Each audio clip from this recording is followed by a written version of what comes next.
What to expect when you're expecting to exercise your democratic right to vote. Too much of a dad joke? That's right, if you're new to voting, or if it's been a while, if you know what I'm saying, like you've been disengaged for a while and you need a little refresher on what's actually going to happen at the voting station, this is the video for you. Honestly, I'd say that my education on this topic wasn't great growing up, as I only learned in university that we don't actually vote for the Prime Minister directly. I don't know if that's a shout out to my high school teachers or the Ottawa French Catholic School Board, but either way, it's not an uncommon thing. When you go to cast your ballot on October 21st, and please do, we have an entire video on that, the names of the federal party leaders will not be on your ballot. Not Andrew Scheer, not Justin Trudeau. Instead, you'll see the names of the MP candidates in your riding. So that also means that Justin Trudeau is on your ballot if you're in Papineau, Quebec, and Andrew Scheer is on your ballot if you are in Regina, Capel, Saskatchewan, and so on and so forth for the other federal leaders.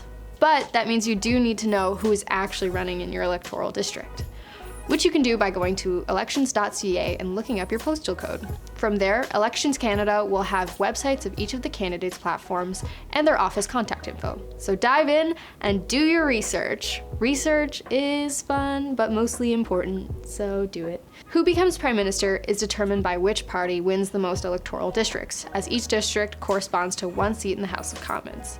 Canada is divided into 338 electoral districts, which means 338 seats in the House of Commons. And then, whether a party forms a majority or minority government is determined by the number of seats the most popular party has. If they have 170 or more seats, they form a majority government, as was formed in 2015 by Justin Trudeau's Liberals.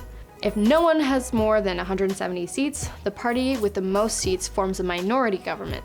Sometimes, this is complicated.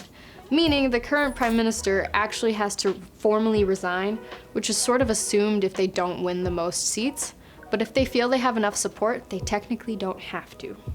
Still, it's not usually a good look to ignore what the people want and what the people voted for.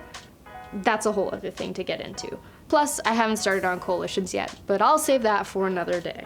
If you want to vote for who the party leader is in the future, you'd have to join a major party, which you can do by registering as a member of a party, and you would then get to vote in leadership races. Some parties ask for an annual fee, and most ask that you only join one party, though there isn't a way to police that, so it's really based on an honor system. And that's that. Do your research on your electoral district's candidates, and be sure to go out to vote on October 21st, as this one is going to be a close one, folks. Stay posted for more on Postable, and be sure to subscribe to make sure you don't miss anything that we make. I'll see you next time. Bye.